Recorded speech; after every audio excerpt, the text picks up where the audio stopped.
Hello and welcome back to another yoga stretch video on my YouTube channel. I'm Jessie and I'm going to be your yoga instructor for the next 20-ish minutes.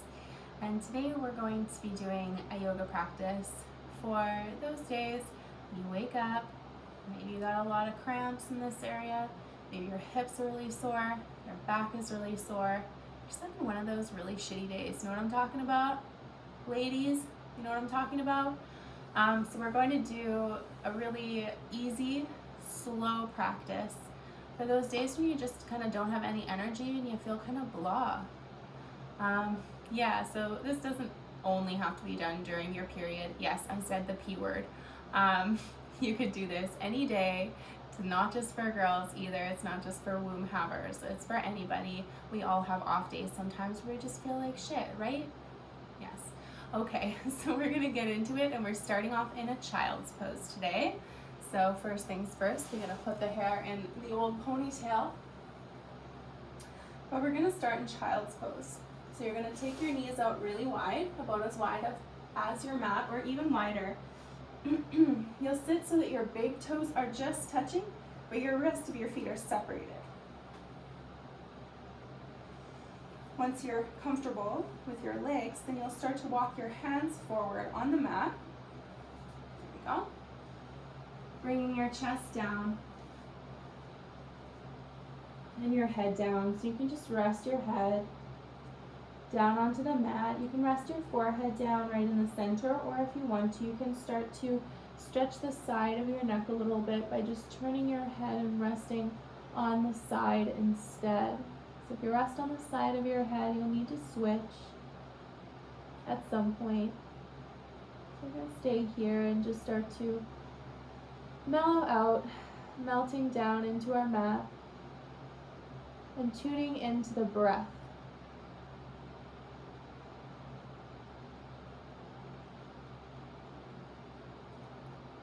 So just like in yoga, when there's a lot of intense sensations and things like that in different poses, we come back to the breath and use that as an anchor for our focus so that we're not exclusively focusing on what feels uncomfortable or challenging in our bodies. So you can do that outside of your yoga practice as well. You can really start to use your breath any time that you're encountering a physical or even a mental struggle or challenge. So something like pain can be really challenging. You had your head to one side, you can switch now. So really letting yourself connect to the rhythm of the inhale and the exhales.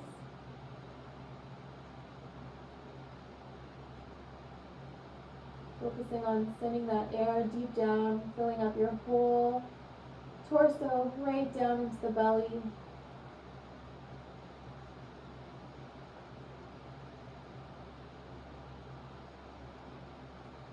Since we're in child's pose, you should be feeling a lot of expansion through the back ribs, side ribs, and even sort of just behind where your stomach is, getting into your mid and lower back area, feeling some expansion as you really breathe deep. So your breath is filling your lungs so much that it's pushing the rest of your inner organs out to the side.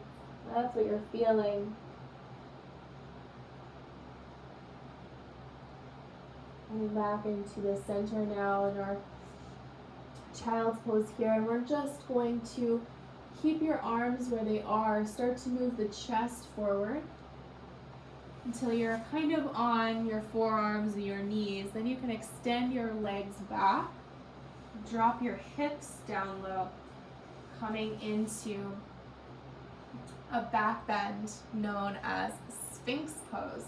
I love Sphinx Pose for a gentle back bend. So we're going to, everything we do will be really gentle and really easy today. We're not really looking to challenge ourselves or really get super stretchy. It's going to be slow and simple. This one stretches through the low back, but also through the front of the body, through the abdomen where you're maybe experiencing some tightness or some cramping. So doing a really gentle stretch like this can be a nice way to reduce some of that in combination with some of the other poses that we're going to do today. Like that child's pose, also really good for the lower back and the hips. Just taking another moment here in our Sphinx pose before we start to back our hands up so that they come just below the fronts of the shoulders. And we're just going to come into a really, really low cobra. So we're not trying to lift up super high. You're going to focus on keeping your shoulders back and down away from your ears and your elbows in towards your sides as you come up into this little baby cobra. Squeezing through the glutes and the back a little bit as you lift. And then release, coming down. You can press back, pushing the floor away and coming onto all fours for a moment here. So your hands will be right below your shoulders, knees right below your hips. From here, we'll take a few cat-cow repetitions. So as you inhale, you'll drop your belly down, lifting your chest forward, gaze forward, and then exhale. Your navel comes towards your spine, lifting, arching all the way from the shoulders to the hips as you press the floor away with the hands. Inhale again, repeat the first posture, dropping the belly down low, chest coming forward, gaze shifts forward. And then exhale as you shift into the second posture, lifting the arched spine nice and high up towards the ceiling as you press the floor away. Really activating all the muscles along the spine and in the front and back of the body as well.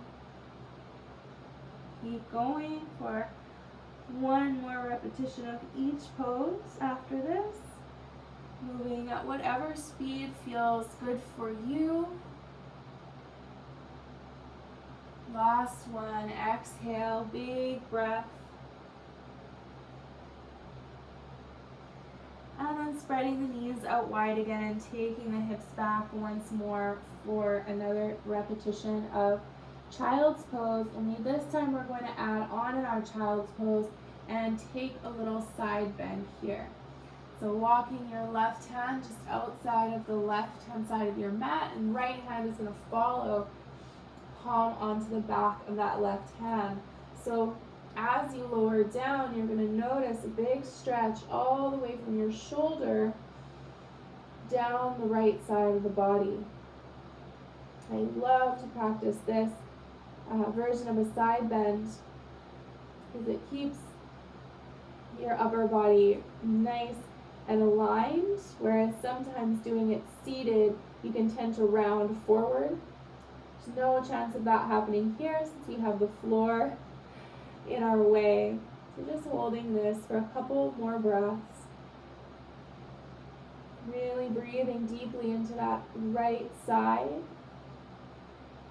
Expanding even more through that rib cage, down through the side, the waist. From here, we're just going to rise up a little bit and then walk the hands across the mat over towards the other side. So right into our right side side bend. Lowering down the chest once you've got your hands in place. Left hand on top of right. You're sitting the hips back as you reach forward and getting that beautiful side stretch. And all the way down from the shoulder. You might feel it all the way down to your hip, but it depends where you are the most tight today. I tend to feel it more around my abdomen, my rib cage and shoulder area, but everybody is a little bit different, so your experience might not be exactly the same as mine, and that is okay. Let's come back into the center of this one. One more stretch down there in the center of the child's pose. And then we'll start to walk the hands back in. You can take your legs and swivel them around to the side so you can sit back onto your hips. We'll take a couple of seated postures now. So just coming to a cross-legged seat first of all here, and we'll do a couple gentle forward folds that are going to start to open up the hips a little bit. It's a place I get really sore during that time of the month is the hips and lower back. They just get so tight. So sitting with one of your legs in front of the other one, and we will switch them after we do this little forward fold. So we're going to take the hands to the floor. Inhale, really elongate through the spine and lift through the crown of the head, and then we'll start to walk the hands forward. So you might not come down very far at all, but you only want to go as far as you can without your spine rounding. So maybe you can come a little bit more as you stay in the posture. That usually happens. You spend 15 seconds or so, and then often you'll start to notice, oh, there's a little bit more room to play in that joint after all. But sometimes there isn't. Just seeing how far you can go. Maybe you can make it down onto your forearms, just making sure again that you're not rounding through the spine. And then starting to lift back up nice and gently, taking your time to come all the way back up to seated. So we're going to swap the legs. Whichever leg was in front will now be behind. And then as you start to inhale, lift, and then exhale, come forward, and you'll notice that hip now on the left-hand side, if you had your legs crossed the same way that I did, is now starting to open up. But it's whatever leg is in the front. That hip that leg is connected to is going to be getting a really nice deep stretch. Just from being in a cross-legged forward fold here. So try to relax through your glute muscles and your upper leg muscles as much as you can. Sometimes they can have a tendency to tighten up a little bit or tense up a little bit. And then just make sure you're not rounding down through your spine, that your shoulders are staying back, chest forward, crown of the head lifting.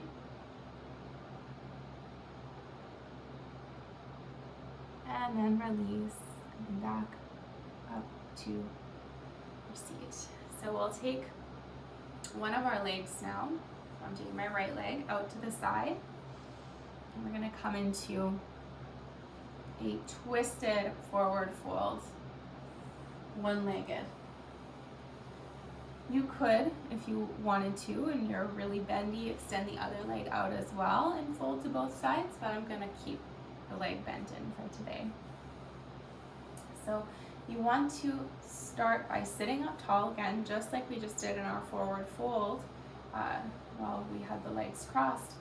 Only you got to sit up and then also twist from the mid body, like right from the core, twisting through the waistline, so that as you forward fold over the leg, that you're also turning to face the foot. So if you like, you can bend through this extended leg, through the knee just a little bit. I find that that really helps. It takes some of the pinching or pulling feeling that you can have behind the knee in forward folds and just mitigates that a little bit, bringing that stretch more into the hamstring and more into the hip. Keeping the foot gently flexed. You don't have to be flexing it super hard, but keep the toes pointed up towards the ceiling. Same thing with the knee. You want it to be rolling to the front or the back.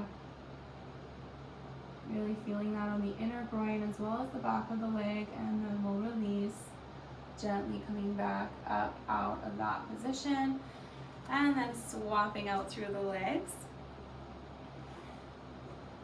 Left leg out to the side now, right one comes in, and my foot isn't all the way onto my thigh here as well, so it's a little bit different from some of the other one-legged seated forward folds that we do. So you're just keeping a little bit of space there. So the hips should feel really comfortable as you're sitting and not really having any tension or any weird feelings going on. So we'll start to sit up tall to initiate into our folding twist. Then we'll start to turn through that mid body, turning towards the leg, bending through the knee a little bit if you took that option on the other side or that feels good for you. And then just bringing the hands either onto the leg or down onto the mat on either side of the leg, and coming into your deepest possible forward fold for today. And even if you do have really deep forward folds at any other time of the month, but at this particular time you don't quite have the flexibility, you're a little more stiff, a little more sore, don't force anything.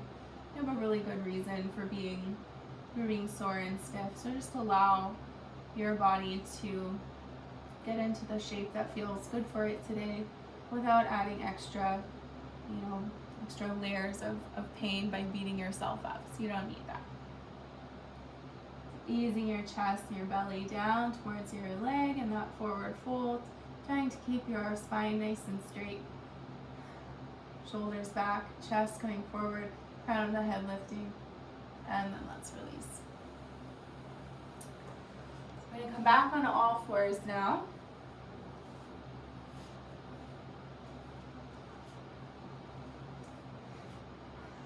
What was I going to do here?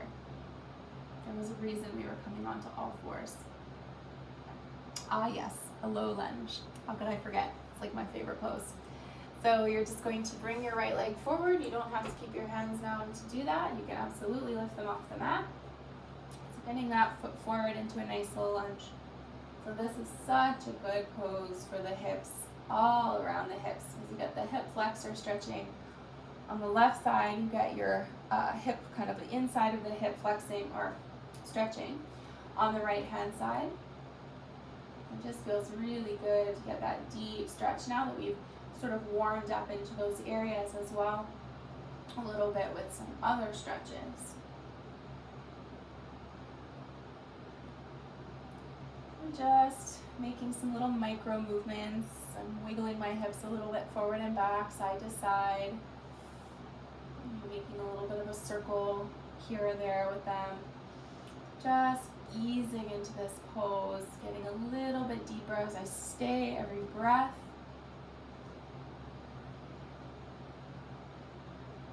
You notice your back knee is sore at all, you can pick up you can tuck under your toes, getting a little bit of the pressure off of that knee.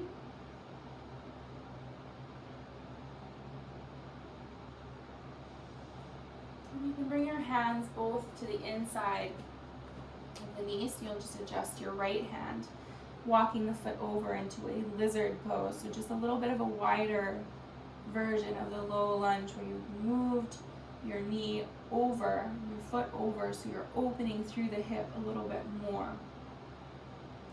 Just hanging out here for a couple of breaths. We're not going to spend a long time in our lizard pose here.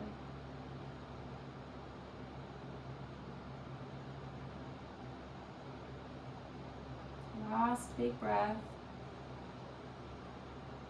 Nice long exhale, and we'll release, bringing the foot back, or knee back, I should say, into that all fours position again here. Let's come into a downward facing dog. So tucking under the toes, lifting the knees, lifting the hips up and back, bending through the knees as you find your downward facing dog position here.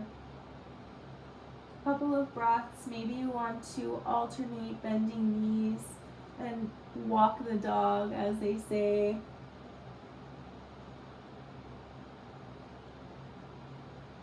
And we're just going to walk the feet forward, coming into a forward fold here. So you can keep your feet not quite all the way as wide as your mat, but maybe a little wider than you would normally have your feet in a forward fold.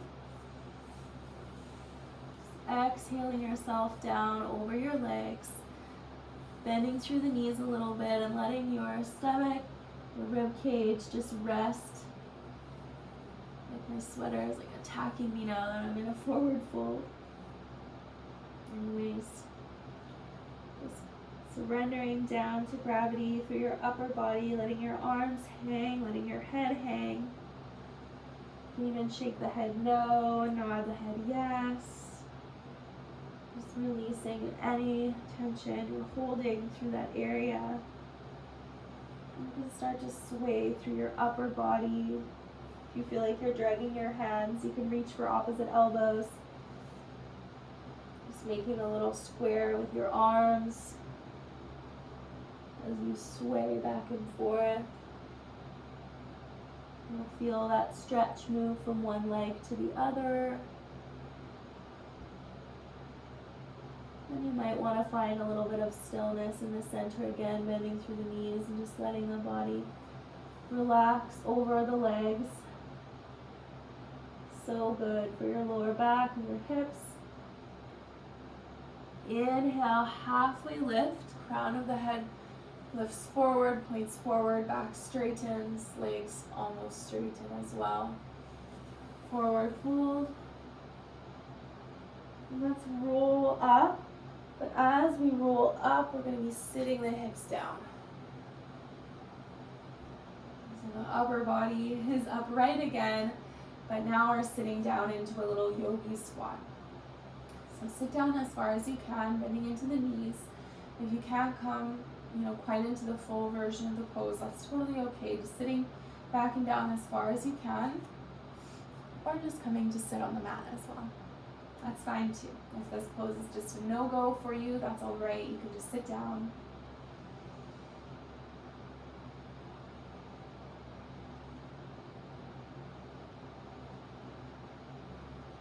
Such a good pose for the hips, though. If you can get down, even to here, you're still going to be feeling a lot of hip opening and maybe even some glute strengthening at that point. So we want to transition into the other side of our lizard from here.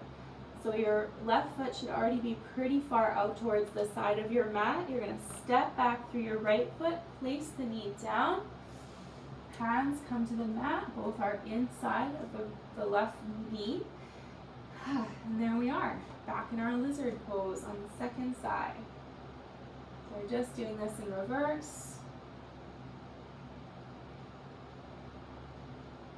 Our low lunge and then our lizard. Now we're going to do lizard followed by low lunge. So we're not spending super long time in our lizard, but we will take a moment here, take a few breaths, and let the hips settle in this shape, and then we'll bring that foot to the center of the mat, bringing the left hand back to the outside of the foot, and once again finding that low lunge shape.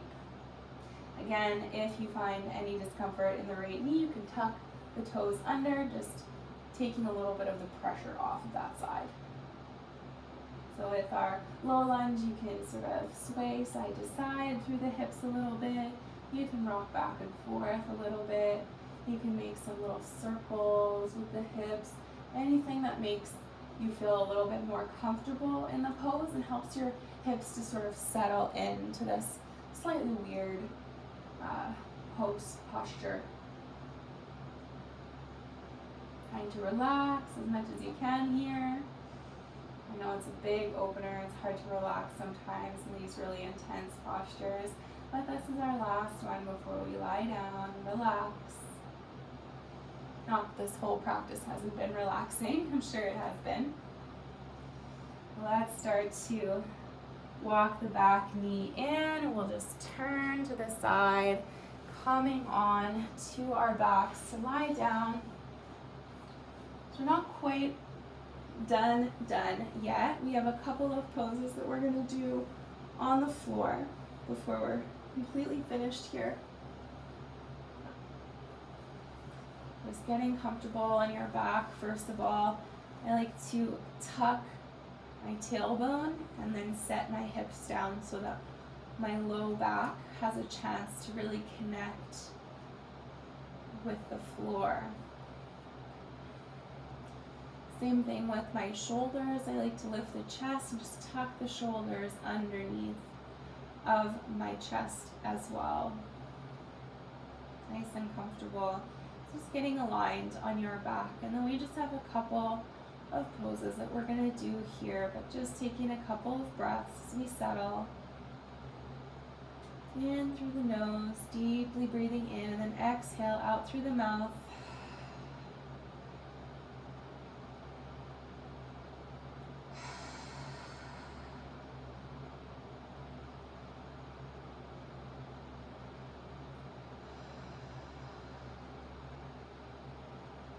with the soles of your feet on the floor here, we're just going to let the knees go from one side to the other side. Your arms can be either just alongside to your body, resting on the ground, or you can have your hands on your chest or your stomach, resting on the body if that feels better for you.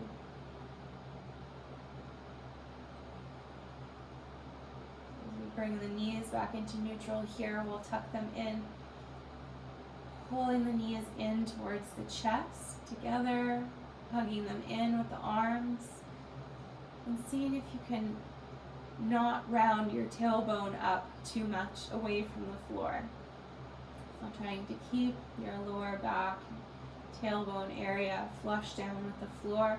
So as you start to rock a little bit from side to side here, you're going to experience a little bit of a massage through your lower back.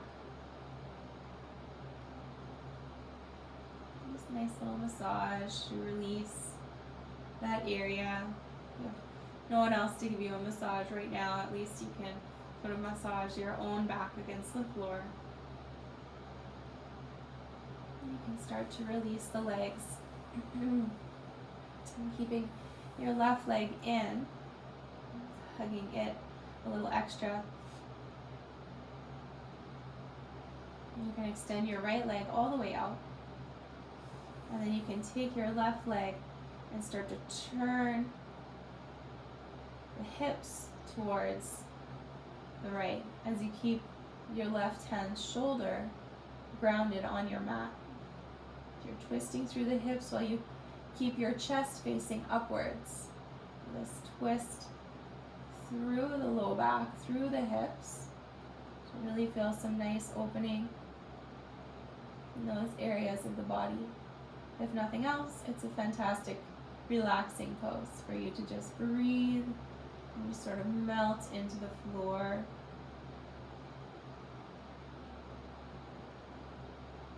Deep breaths, in through the nose and out through the mouth. Nice long exhales as you draw out that releasing breath.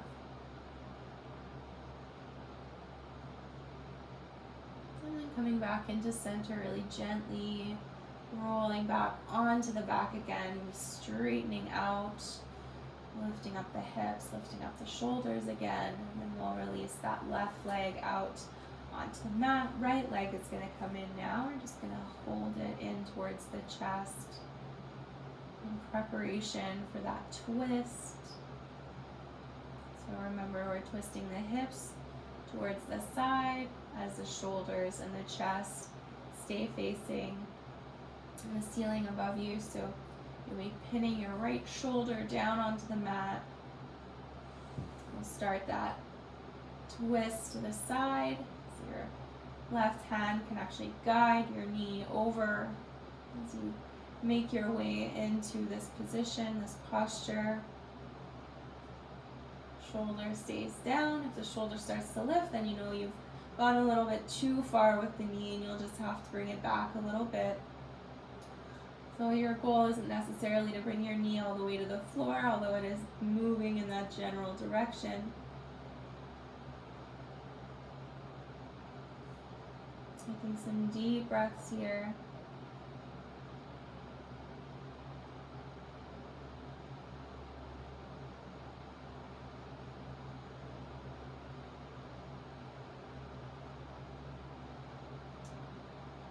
And then our last pose as we start to release out of our supine twist is a happy baby pose.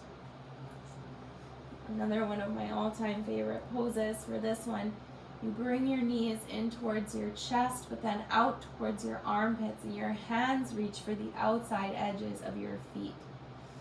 Once you have that grip, you can start to lift the feet up, bending the knees to a square angle, lifting the soles of the feet up towards the ceiling, just like a little happy baby would do. So you can get a little rock from side to side going here if that feels really good for you, or you can just stay still in the center and not worry about moving around too much here and just enjoying the stretch. Now I know I said this was the last pose, but I'm going to offer one last pose so you can hold your happy baby here for a moment. I'm just going to explain. If you have a wall handy nearby, I will recommend legs up the wall pose. So you bring your hips in nice and close to the wall, as close as you can get them, and then you bring your legs up the wall, just like this. So hips as close to the wall as possible, legs extend up the wall, and that's it. You just relax in this position, and it feels really, really nice to let the legs be up, let the feet be up. You know, they say put your feet up, relax. Here we go. Our feet they are up. They're up the wall. Full relaxation. So just letting any muscular effort go. Either in happy baby, or if you've made your way to a wall by now. Or of course you can just release and take a shavasana lying on your back. That works too.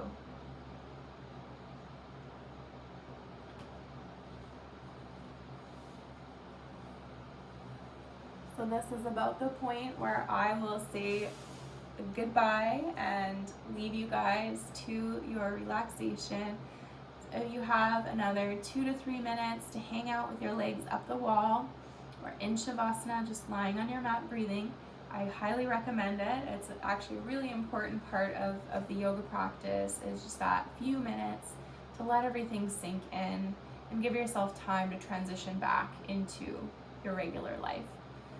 So I hope that was helpful for you. I hope you're feeling a little bit better. If you were feeling kind of crappy when you started this video, when you came to it, let me know what other kinds of videos that you would like to see in the future in this space.